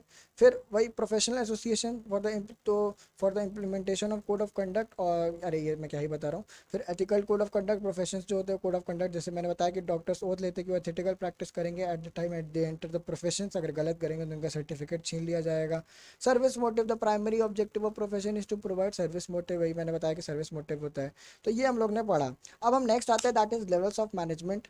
लेवल्स ऑफ मैनेजमेंट हम आएंगे और देखते हैं कि भाई क्या होता है। तो ये आपको दिख रहा होगा, टॉप लेवल, मिडिल लेवल, ये ट्रायंगल आप याद रख लीजिए, अपने दिमाग में घुसा लीजिए कहीं पे। तो देखते हैं कि लेवल्स ऑफ मैनेजमेंट, तो लेवल्स ऑफ मैनेजमेंट होता क्या है? लेवल ऑफ मैनेजमेंट होता है refers to the arrangement of managerial position in an organisation. जो मैनेजमेंट के अंदर मैनेजेरियल पोजीशंस होते हैं उनको कैसे हम मैनेज करते हैं अलग अलग तरीके से, तो वो होता है लेवल्स ऑफ मैनेजमेंट। जैसे हमारे घर में हमें पता है कि सबसे बड़े भाई हमारे दादा होते हैं, दादा दादी होते हैं, फिर पापा पापा पापा पापा पापा पापी बोल रहा हूँ, दादा दादी होते हैं, पापा मम्मी होते हैं, उसके बाद हम आते हैं, फिर हमारे बच्चे होंगे तो हमारे यहाँ आएंगे। बड़े जल्दी है तुम लोग को बच्चे करने की ना ठीक है, मारेंगे ना ठीक है। तो भाई लेवल्स ऑफ मैनेजमेंट वही है। तो जैसे हमारे घर में, हम बहुत अच्छा एग्जाम्पल, मैनेजमेंट समझना है तो अपने घर से समझो। तो टॉप लेवल भाई दादा दादी जो डिसीजन देंगे उसको फॉलो अप करेंगे, भाई पापा पापा मम्मी जो बोलेंगे वो करना पड़ेगा। हम तो हम सबसे नीचे आ जाते हैं। तो उसी तरीके से बिजनेस में भी होता है कि top level management, middle level management और लोअर लेवल मैनेजमेंट भी होता है, और एक सुपरवाइजरी और ऑपरेशनल मैनेजमेंट भी होता है जो कि वर्कर लेवल जिसको कहा जाता है। अब टॉप लेवल मैनेजमेंट क्या होता है, पहले हम इस पीडीएफ से देखते हैं, फिर आके इससे देखेंगे तो ज़्यादा बेटर रहेगा, ठीक है। देखो टॉप लेवल क्या कंसिस्ट करता है, ठीक है। तो ये आपके क्लास 12 के बिजनेस स्टडीज के नोट्स के हिसाब से देखते हैं। तो top level consist of chairperson, chief executive officer, chief operating officer और इक्विवेलेंट टू देयर टीम। इनका मेन टास्क क्या होता है? Main task is to integrate and coordinate with the various activities of the business, framing policies, formulating organisation goals and, ये सब फालतू knowledge है, मैं बता रहा हूँ वो सुनो। मतलब फालतू नहीं, मतलब मैं इसको थोड़ा सरल भाषा में बताता हूँ। लाइक फॉर एग्जांपल, जैसे मैंने बताया कि घर में दादा दादी होते हैं, तो दादा दादी ही है, ठीक है। अब दादा दादी he is the highest post, मतलब इनको इस नाम से जाना जाता है, ठीक है। वैसे वही यहाँ वो कह रहा है कि बिजनेस में जब आप जाते हो तो आपको चेयरपर्सन, सीईओ, सीएफओ, COO, जो आप शॉर्ट फॉर्म में सुने उसके फुल फॉर्म्स यहाँ लिखे हुए हैं। तो इसी या इसी के इक्विवेलेंट के नाम जो इनकी टीम में होगा उनको डायरेक्टर हो गया, ये सबको हायर पोस्ट पे कंसीडर किया जाता है। वही चीज़ यहाँ पे बोल रहा है कि भाई ऐसा ऐसा ऐसा ऐसा होता है इनका। अब बोलता क्या, इनका मेन टास्क बेसिकली होता क्या है? इनका मेन टास्क होता है कि सारी चीज़ों को इंटीग्रेट करे, कोऑर्डिनेट करे, वेरियस एक्टिविटीज़ को, जो भी पॉलिसी है उसको फ्रेम करे बिजनेस को हेल्प करने के लिए, और formulating organisational goals and strategies, ये सारा काम उनका होता है करने का। एकदम सिंपल लॉजिक, सब सबको समझ में आ रहा है, ठीक है। वही चीज़ यहाँ भी लिखा हुआ है, वही चीज़ यहाँ भी लिखा हुआ है कि top level management consist of the management at the highest level of management hierarchy. Hierarchy के ऊपर सबसे ऊपर जो होता है, जैसे chairman, managing director, board of director, chief executive, general managers are regarded as top level. इन चचा को तो आप जानते ही होंगे, इन चचा को आप जानते हैं कौन है भाई? धीरू भाई अंबानी, ठीक है। अंबानी अंबानी, ठीक है। अरे धीरू भाई अंबानी कह रहा हूँ, मुकेश अंबानी, क्या ही यार, मैं भी क्या ही बोल रहा हूँ, मुकेश अंबानी ठीक है। माफ करना, गधा मत समझना ठीक है। तो ये हो गया। तो ये भाई इनका तो जाना माना चेहरा है, ठीक है। वही मैंने बताया कि इस लेवल का सब रिस्पॉन्सिबल होते हैं framing business policies, taking major decision लेने का काम जो होता है वो इन्हीं का ही होता है, इनको ही डिसीजन लेना रहता है, यही इनका काम है, ठीक है। ये जितने भी एडमिनिस्ट्रेटिव फंक्शंस होते हैं more than the managerial functions वो भी परफॉर्म करते हैं ये, ठीक है। अब ये क्या क्या करते हैं वो मैंने बताया कि lay down the objectives of the business, plans बनाते हैं, पॉलिसीज़ बनाते हैं, issue instructions and departments, appoint executives in the middle. इनका ये काम है कि ये अपॉइंट करते हैं एग्जीक्यूटिव जो काम करने वाले हैं मिडिल लेवल में, उनको भी यही अपॉइंट करते हैं। सारी एक्टिविटी को कोऑर्डिनेट करना, कोऑर्डिनेट मतलब सबको एक साथ करना, अभी हम आगे पढ़ेंगे कोऑर्डिनेशन क्या होता है। फिर controls the department, her department को कंट्रोल करना, मेंटेन रिलेशनशिप विद आउटसाइडर्स, बाहर के लोगों के साथ भी अपना रिलेशन बनाना, ये इनका मैनेजमेंट का फंक्शन होता है, मतलब टॉप लेवल मैनेजमेंट का फंक्शन होता है। ये समझ में आ गया क्या? ठीक है, चलो बहुत बढ़िया। अब आते हैं next, that is middle level of management. तो इनके काम को आपको रटना पड़ेगा भाई गाइस, कुछ चीज़ें तो आपको रटनी पड़ेंगी, क्योंकि रटोगे नहीं तो वहाँ पे आपको पॉइंट्स नहीं याद आएंगे। बस इतना याद रखो कि जो ऐसा काम जो कि ऊपर का आदमी कर सकता है, दादा दादी को एग्जांपल करो कि फाइनेंस हो गया, लोगों से बात करना, न्योता करना, इधर उधर घूम के देखना, सब कुछ चीज़ें बहुत एनालाइज करना, सारा काम घर पे सही से हो रहा है कि नहीं, ये सब। तो उसी तरीके से टॉप लेवल को भी कंसिडर कर लो कि हाँ भाई इस आदमी को पॉइंट करना, ये करना, वो करना, मम्मी की पापा की किससे शादी होगी वो देखना, नाना नानी से मम्मी की शादी किससे होगी, ये सब वही लोग देखते हैं ना, तो वही लोग खोजते हैं बंदा कौन कहाँ क्या रहेगा। तो वही चीज़ है, वही सारी चीज़ें हैं, ठीक है। तो उस तरीके से थोड़ा सा रिलेट करके समझोगे तो आपको ईजी पड़ेगा। नेक्स्ट आता है that is middle level of management. ये एक कंसिस्ट ऑफ डिविजनल और डिपार्टमेंटल हेड्स, याद रखिएगा ये दो word, divisional and departmental heads. Plant superintendents, operation manager, इन लोग का ये डिवीजन मतलब ये पोस्ट का नाम है बेसिकली मिडिल लेवल, जो कि हमारे पापा मम्मी हुए, ठीक है, जो ऊपर के ऑर्डर को फॉलो अप कराते हैं। तो मिडिल लेवल का यही काम ही है। इनका मेन काम क्या होता है कि जो भी पॉलिसीज़ मिली हैं उनको इंटरप्रेट करें, मतलब समझें, टॉप जो कि टॉप लेवल मैनेजमेंट से मिली है, और उसको इंश्योर करे कि availability of resources to implement the policy. अब जैसे कि उन्होंने बोला कि मतलब जैसे घर पे बोला गया कि भाई, अब दादा दादी ने बोला कि यार देखो आज तो सब्जी आनी चाहिए, पनीर आनी चाहिए, तो उनका मेन फंडा होगा कि भाई कैसे जल्दी पनीर की सब्जी आज बननी चाहिए। तो पनीर की सब्जी बनने के लिए पापा जाएंगे गाड़ी, भाई पापा ने बोला है जाना पड़ेगा, तो गाड़ी निकाल के वो जाएंगे पनीर खरीदने, पनीर खरीद के लाएंगे तो पनीर की सब्जी बनेगी। तो उन्होंने ऑर्डर दिया था, उसको इम्प्लीमेंट करने के लिए उन्होंने रिसोर्सेज को क्या किया, अवेलेबिलिटी चेक की, तो तभी ना वो पॉलिसी इंप्लीमेंट हो पाई। तो पनीर की सब्जी तभी ना बन पाई, तभी ना हम खाए, मज़ा आ गया भाई, मुँह में पानी आ रहा है पनीर का सोच के। तो सारी एक्टिविटीज़ को कोऑर्डिनेट करना, भाई घर में सारे काम कैसे हो रहे हैं। अब क्या दादा दादी हर जगह थोड़ी घूम के काम कर देखेंगे, झाड़ू लग रहा है वो कोने में साफ करो, ये उनका काम थोड़ी है। या मम्मी काम कर रही है नहीं कर रही है, ये सब उनका काम थोड़ी है, सब काम वही थोड़ी देखेंगे। उनका काम है कि ये होना चाहिए भाई, बाकी तुम लोग करो, सारा तुम्हारे ऊपर है। वही सेम चीज़ है मिडिल लेवल का भी काम, कि इंप्लीमेंट करना, पॉलिसी को कोऑर्डिनेट करना, हर एक्टिविटी को इंश्योर करना कि जो भी नेसेसरी आदमी ज़रूरी है उस काम को करने के लिए उनको वो खोजें, प्लस असाइन करें उनको ड्यूटी रिस्पॉन्सिबिलिटीज़ टू देम, ठीक है। जैसे ये सारी चीज़ें अब मिडिल लेवल देखते हैं। वही मैं बता रहा था कि पहला, सबसे पहला आदमी कौन है, टॉप लेवल, ये तो हो गया टॉप लेवल। अब ये आगे हम लोग इनकी बात कर रहे हैं, ये मिडिल लेवल की बात कर रहे हैं, और ये लोअर लेवल हो जाता है। तो ये मैं लेवल ऑफ मैनेजमेंट जो होता है वो डिफरेंट डिपार्टमेंटल हेड्स होते हैं, जैसे कि production head, production department head, finance department head, ठीक है, और ये आपका रिसर्च एंड डेवलपमेंट का डिपार्टमेंट होता है। तो ये सब के जो डिपार्टमेंटल हेड्स होते हैं उन्हीं को मिडिल लेवल कहा जाता है, क्योंकि इनका काम रहता है ऊपर के ऑर्डर को नीचे फॉलो अप कराना, और ताकि वो गोल अचीव हो सके। तो these manager receive order and instructions from the top level management and pass them to their subordinates. वही मैंने बोला कि ऊपर से ऑर्डर लेते हैं, नीचे देते हैं, ठीक है। फिर ये क्या होता है, ये basically these are managers are responsible for executing the plans and formulated। जो क्या टॉप लेवल पे एग्जीक्यूशन होता है? नहीं, टॉप लेवल पे पॉलिसी फ्रेम होती है, एग्जीक्यूशन कहाँ होता है? उस प्लान को एग्जीक्यूट कौन करवाता है? मिडिल लेवल करता है, ठीक है। और ये एक टॉप लेवल और मिड लोअर लेवल के बीच मिडिल लेवल क्या होता है, एक चेन की तरह काम करता है, इनकी बात इनके तक पहुंचाता है, इनकी बात इनके तक पहुंचाता है। तो एक मतलब इंटरमीडियरी का काम करता है। तो वही कह रहा है कि this level act as a intermediary between the top level management and the lower level management. अब इनका काम क्या क्या होता है वो हम लोग देख लेते हैं कि closer watch on the day to day results, participate in operating decisions, implementation of policies, communicating policies to lower level. वही बात है कि सारे काम सही से हो रहे हैं कि नहीं। फिर ऑपरेशंस जो पार्टिसिपेट ऑपरेटिंग डिसीजंस हैं उनमें पार्टिसिपेट करना, काम ऐसे होना चाहिए, इस तरीके से होना चाहिए, प्रोडक्शन में ये जाना चाहिए, फाइनेंस में इतना पैसा जाना चाहिए, ये सब ऐसे। इंप्लीमेंटेशन ऑफ पॉलिसी, जो ऊपर से बोला गया उसको इंप्लीमेंट कराना। कम्युनिकेटिंग पॉलिसीज मतलब ऊपर के ऑर्डर को नीचे को पहुंचाना, वही मैंने बताया कि communicating policies to lower level. Planning the activities of their own department, सबसे बड़ी बात कि जो प्रोडक्शन में है उनके प्रोडक्शन डिपार्टमेंट में कैसे चीज़ें बनेंगी, इसको भी तो नहीं प्लान करना है। तो ये भी वही उन्हीं का टास्क है कि planning the activities of their own department, उनके खुद के डिपार्टमेंट का भी काम उन्हें देखना है। फिर directing managers at lower level, जो भी लोअर लेवल में काम करने वाले उन मैनेजर्स को डायरेक्ट करना कि ये इस तरीके से काम होगा, ऐसे होगा, इस तरीके से आपको करना है। जैसे दादाजी ने बोला पनीर की सब्जी बनेगी, पापा ने देखा रिसोर्स रिसोर्स कैसे आएगा, तो पापा ने फिर मेरे से बोला जो पनीर लेके आओ। तो उनका काम, तो मैंने क्या किया, मैंने इवेलुएट किया। उन्होंने मतलब मुझे, मैं मैनेजर हो गया ना इस वक्त उस रिसोर्स को कराने का, लोअर लेवल पे तो मैं हुआ। तो पनीर गया मैं लेने। तो उनको मैंने उन्होंने डायरेक्ट किया कि देखो वो वाली दुकान से मत लेना, जहाँ पे थोड़ा सस्ता मिलेगा वहाँ लेना। तो उन्होंने क्या किया, डायरेक्ट ही ना किया मुझे।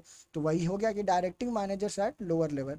फिर evaluating performance of employees, employees का इवेल्युएशन करना परफॉर्मेंस का। जब हम परफॉर्मेंस को इवेलुएट करते हैं एम्प्लॉयज़ के, तो ये काम भी मिडिल लेवल मैनेजमेंट के ही अंदर आता है कि जो भी काम लोग कर रहे हैं वो कैसा है, अच्छा है, इस वर्कर को रखना चाहिए नहीं रखना चाहिए, तभी ना वो रिपोर्ट ऊपर तक पहुंचाएगा। वही लिखा भी है नेक्स्ट जगह, रिपोर्टिंग टू टॉप लेवल। वही बात मैं बोल रहा था, पहले इवेलुएट करेगा सब, कौन अच्छे से काम कर रहा है, कौन अच्छा काम का नहीं कर रहा है, तो वो टॉप लेवल को कौन बताएगा, मिडिल लेवल ही तो बताएगा। थोड़ी ना मैं काम नहीं कर रहा हूँ, मैं ही जाके बोलूंगा देखिए सर मैं तो काम ही नहीं कर रहा हूँ हेलो हेलो ब्रदर मैं तो काम ही नहीं कर रहा हूँ तो ऐसे थोड़ी होगा। तो वही चीज़ बोलना चाह रहा है कि reporting to top level management is also a task of middle level management. Cooperating with other department, production वाला फाइनेंस के साथ करेगा। अब प्रोडक्शन करनी है तो फाइनेंस वाला जब पैसा देगा तभी ना रॉ मटेरियल आएगा, तभी तो प्रोडक्शन होगा। तो रॉ मटेरियल वाला डिपार्टमेंट बोलेगा कि भाई फाइनेंस आए, तो फाइनेंस सब आपस में कोऑर्डिनेट करेंगे ना। फाइनेंस वाला बैठा हुआ है भाई, चलो मस्त होगा अपने से काम यार, क्या ही करना है। पापा ने बोला पनीर का सब्जी लेके आओ, मैं पबजी ही खेले जा रहा हूँ नहीं, ये एग्जांपल नहीं है। जैसे पापा ने बोला, ये नहीं, दादाजी ने बोला कि पनीर की सब्जी बननी चाहिए, ठीक है। तो फिर मम्मी ने बोला कि भाई पनीर आने आएगा तभी बनेगा। तो मम्मी ने पापा को बोला, ठीक है, तो पापा ने मुझे बोला, ठीक है। अब पापा ने मेरे से बोलना भूल जाते तो क्या वो काम कंप्लीट हो पाता, नहीं हो पाता। तो आपस में जब तक वो लोग कॉपरेट नहीं करते तो मेरे तक तो बात ही नहीं पहुंचती। तो वही पॉइंट है कि cooperating with each other department, एक डिपार्टमेंट दूसरे डिपार्टमेंट डिपेंडेंट है ना भाई। प्रोडक्शन होगा तो उसके लिए फाइनेंस भी तो चाहिए, तभी तो रॉ मटेरियल आएगा, तभी तो प्रोडक्शन होगा। और सेल्स डिपार्टमेंट फिर उसको देखेगा। तो हर डिपार्टमेंट का उसके साथ कॉपरेट करना। फिर motivating employees based on their performance, her employees को मोटिवेट करना, ये सब करने का टास्क भी जो होता है वो मिडिल लेवल मैनेजमेंट का ही होता है। ठीक है, समझ में आया, इतना समझ में आ गया होगा। ठीक है, बहुत अच्छी बात है। ठीक है, एक सेकंड बस रुक जाना गाइस।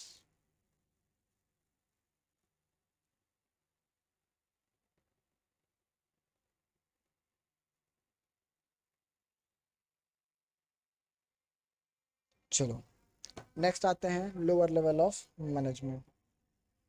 ठीक है, ठीक है। तो आते हैं next level, that is lower level of management. Lower level of management क्या है? लोअर लेवल ऑफ मैनेजमेंट कुछ काम ही नहीं है भाई इनका, बहुत सिंपल काम है। इनको सुपरवाइजरी लेवल भी कहा जाता है, ये याद रखिएगा, कभी कभी लिख के आ जाता है सुपरवाइजरी लेवल। तो ये इनका होता है जैसे four man supervisor, main task, मतलब जो होता है ये सब जो इम्प्लीमेंट कराते हैं। एक्चुअल इम्प्लीमेंटेशन जो होता है पॉलिसी का as per the direction of the middle level and the top level, वो यहीं पे होता है। मतलब प्रॉपर इम्प्लीमेंटेशन जो होता है वो यहीं होता है ना। उन्होंने बोल दिया मैं काम ही नहीं किया तो क्या कर लोगे? ठीक है। Bring workers grievances before the management, maintain discipline among the workers, ये sub level lower level management का काम होता है। वर्कर लेवल जो होता है वो तो उसके भी नीचे होता है, इसके नीचे एक और होता है दैट इज वर्कर लेवल, वो ही काम करता है। उसके ऊपर लोअर लेवल होता है, फोरमैन, सुपरवाइजर, इंस्पेक्टर, जो होता है जो सारे कामों को देखता है कि कैसे हो रहा है। एक्चुअल परफॉर्मेंस, एक्चुअल इम्प्लीमेंटेशन जो है चीज़ का वो कहाँ होगा, यहीं होगा। तो वो सारी चीज़ों का काम ये सब है। ठीक है। Bringing workers grievances to the management, भाई जो वर्कर है वो काम कर रहा है उसको क्या दिक्कत आ रही है, वो सारी चीज़ें कौन बताएगा? मिडिल लेवल वाला। लोअर लेवल वाला मिडिल को बताएगा, मिडिल वाला अपर को बताएगा। वही सब काम है इनका। फंक्शंस देख लेते हैं एक बार और अच्छे से थोड़ा सा कि क्या क्या कौन करता है। वही मैंने बताया कि इस लेवल को सुपरवाइजरी मैनेजमेंट या फिर ऑपरेशनल मैनेजमेंट भी कहा जाता है। इसमें foreman supervisors, finance, accounts officer, sales officer, ये सारे लोगों को कंसिस्ट किया जाता है। They assign specific jobs to the workers, evaluate their performance and report to the middle level management. इनका ये काम ही है कि मिडल लेवल मैनेजमेंट को रिपोर्ट करें, उस तरीके से चीज़ों को करें। एक सेकंड रुकना। ठीक है, थोड़ा सा मैं लाइट कम हुई होगी तो थोड़ा बियर कर लीजिएगा। ठीक है। शक्ल मेरी देख के काहे कर लोगे, पर नहीं है। ठीक है। मेन टास्क आते हैं, फंक्शंस क्या है लोअर लेवल मैनेजमेंट के। ठीक है, लोअर लेवल मैनेजमेंट के फंक्शन क्या है? ठीक है। भाई कुछ ज़्यादा ही लाइट कम हो गई होगी लग रहा मुझे। चलो, तो ठीक है यार, क्या ही करना है। तो functions of lower level management, तो planning day to day activities, ये इनका पहला काम होता है। Assigning jobs and task to workers, lower level बताता है कि देखो वर्कर भाई तुमको ऐसे ऐसे काम करना है, ये करना है, वो करना है। रिपोर्टिंग, उनका फीडबैक जो है वो हायर लेवल तक पहुंचाने का काम इनका होता है। टेकिंग करेक्टिव एक्शंस, क्या दिक्कत आ रही है उसके लिए करेक्टिव एक्शंस लेना भी इन्हीं का काम होता है। ठीक है। पर्सनल कांटेक्ट विद एम्प्लॉयज़, जो एम्प्लॉयज़ हैं उनके साथ एक पर्सनल कांटेक्ट बनाना, ये भी इन्हीं का काम होता है। Link between middle level management and lower level, मतलब मिडल और वर्कर के बीच में जो लिंक की तरह एक्ट कर, जैसे टॉप के, जैसे टॉप लेवल और लोअर लेवल के बीच में मिडिल लेवल वर्क करता था। अब ये तो एक वर्कर लेवल भी होता है, मैंने बताया आपको। ये तो ये में तो एक और यहाँ पे एक और ऐड कर लो आप, ठीक है। ये है ना, ये जो है यहाँ पे एक और ऐड कर लो जिसको वर्कर लेवल कहते हैं। तो इसके और इसके बीच में तो ये काम करता है, बट इस इनके और इनके बीच में ये काम करता है लोअर लेवल। समझ में आ गया होगा, रुको ढंग से थोड़ा बड़ा करके बता देता हूँ। रुको, देखो क्या कह रहा था कि जो रुको रब करने दो,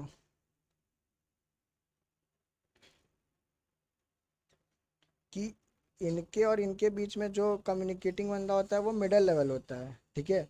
बट मैंने क्या बोला कि एक वर्कर लेवल भी होता है जो कि जुड़ा रहता है, ठीक है। जो कि एक और होता है जिसको वर्कर लेवल बोलते हैं। तो इनके मिडल और इसके बीच में जो वर्कर, मतलब जो कनेक्टिंग पॉइंट होता है वो लोअर लेवल मैनेजमेंट होता है, ठीक है। समझ गए, समझ गए, समझ गए, समझ गए। चलो, नाइस। तो भाई इसी के साथ हम लोग का लेवल्स ऑफ मैनेजमेंट भी ख़त्म होता है। और हम लोग ने फंक्शंस ऑफ मैनेजमेंट तो कर ही लिया था, जहाँ तक मुझे याद है। ठीक है, फंक्शंस ऑफ मैनेजमेंट, बाकी तो इसके पूरे चैप्टर्स हैं तो वो हम आगे पढ़ेंगे। एक बार फटाफट एक बार रिवाइज भी करा देता हूँ कि प्लानिंग, फंक्शंस ऑफ मैनेजमेंट जो होते हैं उनको POSDC से जाना जाता है। That is planning, organising, staffing, directing, controlling. Planning के अंदर हम क्या करते हैं, हम थिंक करते हैं इन एडवांस कि what to do, when to do, who is going to do and how to do, मतलब when to do and who is going to do. ठीक है। और ये मतलब हमें जहाँ पे हैं और जहाँ तक पहुँचना है उसके बीच का गैप ये बनाता है, इसको हम प्लानिंग करते हैं। फिर ऑर्गेनाइजिंग में हम देखते हैं, डिसाइड करते हैं फ्रेमवर्क, वर्किंग कैसे होगा, कितने यूनिट्स, अब यूनिट्स में हम अपने बिजनेस, अपने पूरे बिजनेस को डिवाइड करेंगे, कितनी पोर्ट्स हैं उसके उसके हिसाब से कितने लोगों की ज़रूरत है, कैसे डिस्ट्रीब्यूट होगी अथॉरिटी, कैसे डिस्ट्रीब्यूट होगी रिस्पॉन्सिबिलिटी, कैसे डिस्ट्रीब्यूट होगी, वो हम ये सब देखें इसके बारे में। स्टाफिंग में हम लोग उसी के हिसाब से लोगों को रिक्रूट करते हैं, सेलेक्ट करते हैं, उनको ट्रेनिंग डेवलपमेंट प्रोवाइड करते हैं, अपॉइंटमेंट करते हैं एम्प्लॉयज़ का। ये सारे चैप्टर्स आपके अलग अलग हैं तो हम लोग बहुत डिटेल में ये पढ़ेंगे। तो उसके बाद डायरेक्टिंग एक है। डायरेक्टिंग यहाँ पे हम गाइड करते हैं, इंस्ट्रक्ट करते हैं, इंस्पायर करते हैं, मोटिवेट करते हैं हर एम्प्लॉय को कैसे कैसे क्या करना। कंट्रोलिंग में देखते हैं, मेन फंक्शन इनका यहाँ पे यह होता है कि जो हम लोग ने प्लान किया था उसको चेक करते हैं कि क्या वो यहाँ हुआ, और साथ ही साथ मॉनिटर करना कि जो भी ऑर्गेनाइजेशन परफॉर्मेंस है वो अटेन हो भी पा रही है as per the organisation goals. तो वो चीज़ यहाँ पे होता है। तो ये फंक्शंस ऑफ मैनेजमेंट होते हैं। आते हैं लास्ट पार्ट पे इस टॉपिक के, इस चैप्टर के, that is coordination of management. बस थोड़ा सा सब्र और रखिए और ये चैप्टर अपना खत्म ही हो जाएगा। तो आई होप पहले की जितनी चीज़ें हम लोगों ने पढ़ी है वो आप लोग को समझ में बहुत अच्छे से आई होगी।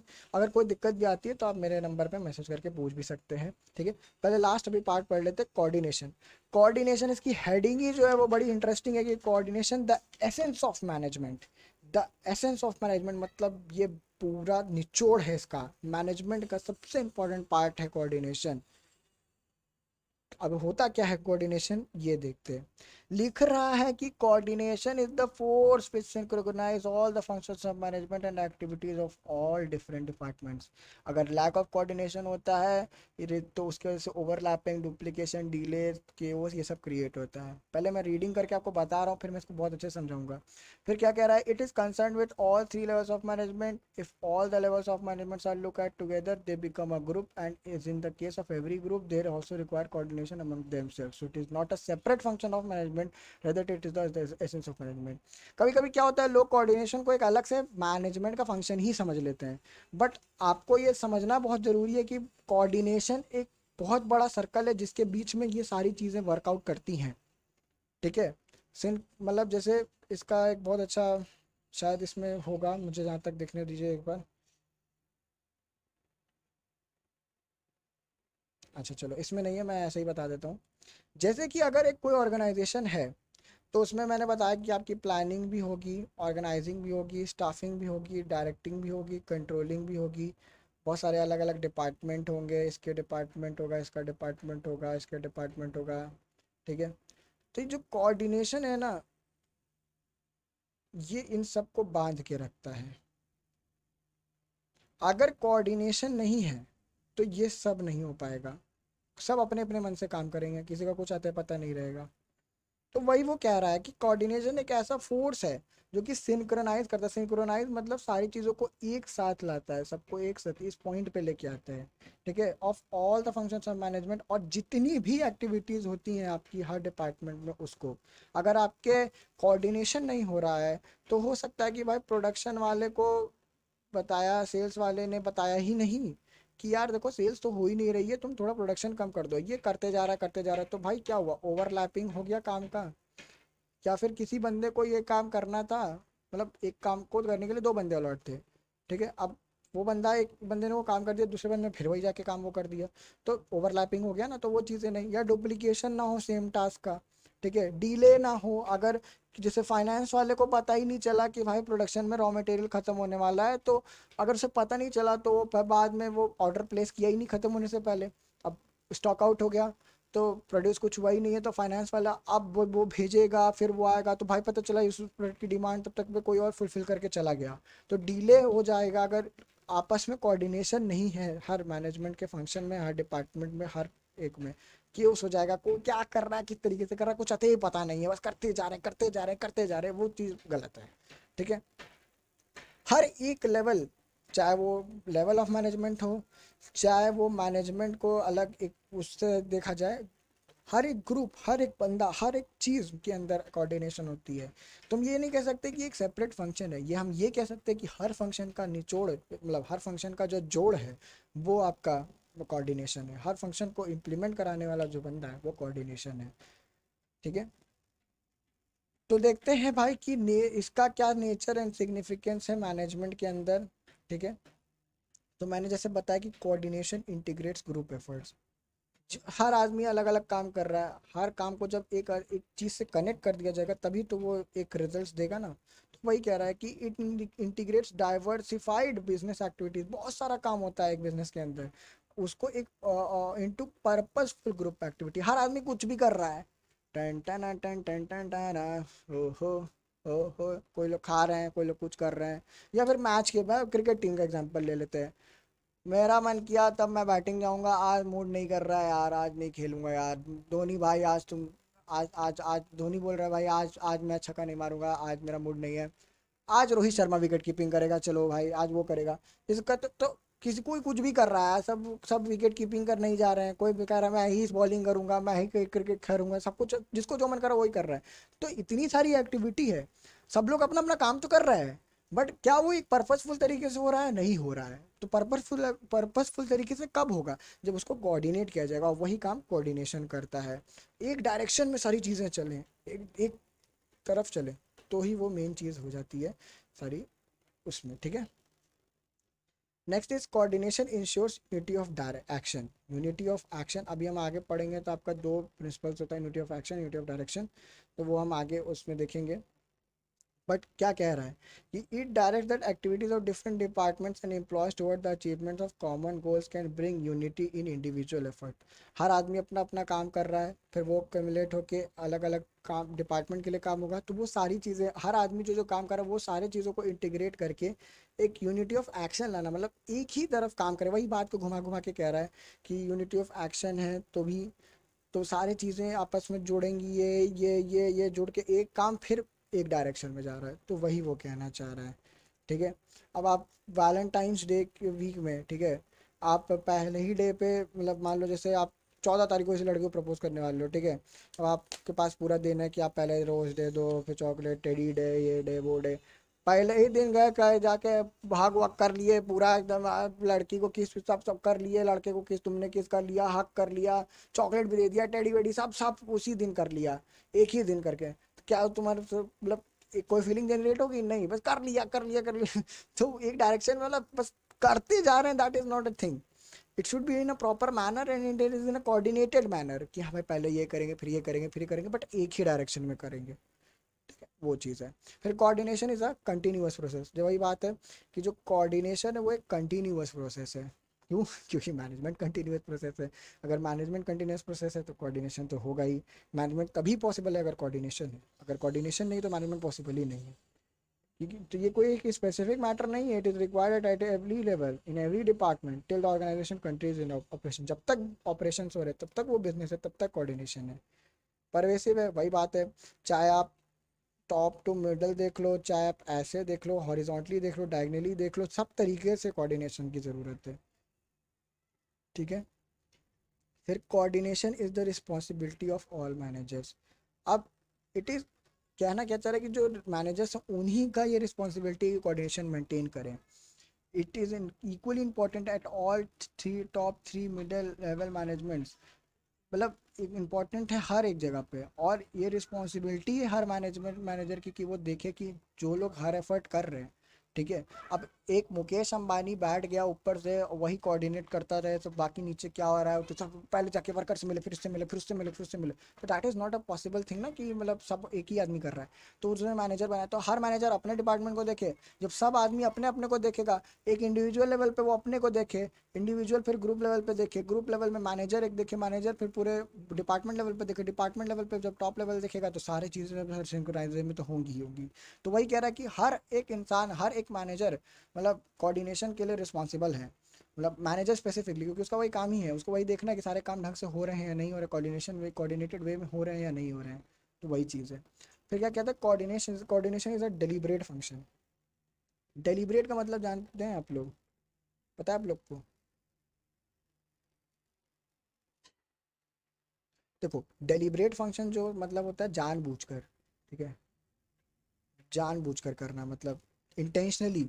डेलिब्रेट फंक्शन है, वही कह रहा है कि कोऑर्डिनेशन कभी स्टैब्लिश नहीं किया जा सकता itself, rather it is a conscious effort on the part of every manage, मतलब खुद से करना पड़ता है। ये डेलिब्रेट फंक्शन है, मतलब इंटेंशनली आपको करना पड़ेगा, ठीक है। एक वॉलेंटरली एफर्ट है, आप किसी से ज़बरदस्ती नहीं करा सकते हो, ठीक है। Cooperation is a voluntary effort of employees to help one another. और इफेक्टिव कोऑर्डिनेशन तभी हो सकती है जब तक आप आपस में खुद से कर रहे हो। ये कभी अचीव नहीं सकती विदाउट कोऑपरेशन ऑफ ग्रुप। अगर ग्रुप ही कोऑपरेट नहीं कर रहा है तो कहाँ से अचीव हो पाएगा? तो ये बहुत ही डेलिब्रेट फंक्शन है, जानबूझ के किया जाने वाला प्रोसेस है। मतलब हर मैनेजर को ये खुद करना पड़ेगा, कोई आके कहेगा नहीं करो करो, मतलब खुद से आना चाहिए ये चीज़ें। Are you all getting this? समझ में आया क्या भाई? तो इसी के साथ हमारा चैप्टर जो है वो खत्म होता है। मैं एक बार इधर से ही बता देता हूँ कि कोऑर्डिनेशन एक एसेंस ऑफ मैनेजमेंट है, ठीक है। तो coordination refers to the process of integrating all activities of different, वही मैं बात जो मैंने बोला, ठीक है।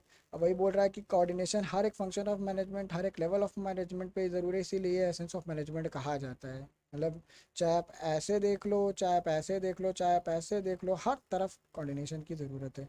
फिर यही कैरेक्टरिस्टिक्स है, integration, unity of action, continuous process होता है, परवेसिव होता है हर तरफ। ये देखो पिक्चर्स में वही वाला है कि कंटिन्यू मतलब चलता रहेगा चलता रहेगा चलता रहेगा, ठीक है। इंटीग्रेशन मतलब सब लोग का ग्रुप एफर्ट मिल के जोड़ के होगा तभी वो इफेक्टिवली हो पाएगा। यूनिटी ऑफ एक्शन सबका बराबर वो होना चाहिए। जैसे क्या कह रहा है कि purchase department should purchase enough material, वही मैंने बताया कि which is necessary for the production of department. Imbalance between these two departments can not मतलब विल क्रिएट अ लॉस। मतलब अगर आप फाइनेंस सही समय पे प्रोडक्शन के लिए पैसा नहीं, मतलब रॉ मटेरियल ला के नहीं रखा तो प्रोडक्शन ही नहीं हो पाएगा, तो सब तो कहाँ से हो पाएगा फिर अचीव?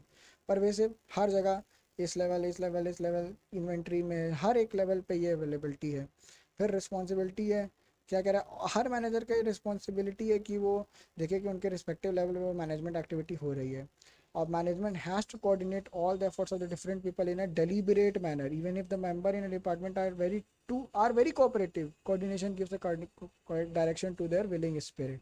वही चीज़ था, यही है। इसी के साथ आपका यहाँ पे ख़त्म हो जाता है। इंपॉर्टेंस क्या है ग्रो कॉन्टिन्यूशन की? Growth in size. अगर आप ऑर्गेनाइजेशन ग्रो करना चाहते हो, साइज में नंबर ऑफ पीपल इंक्रीज होंगे, तो हर इंडिविजुअल के अंदर एक हैबिट होना चाहिए, एक अप्रोच होना चाहिए, सो दैट इट बिकम्स मतलब सब लोग आपस में कॉमन गोल की तरफ काम करेंगे। तो अगर आप इंपॉर्टेंस के हिसाब से देखो तो साइज, ग्रोथ इन साइज होता है, ठीक है। फंक्शनल डिफ्रेंसिएशन, एक सेकेंड, ये आपके इसमें है सिलेबस में?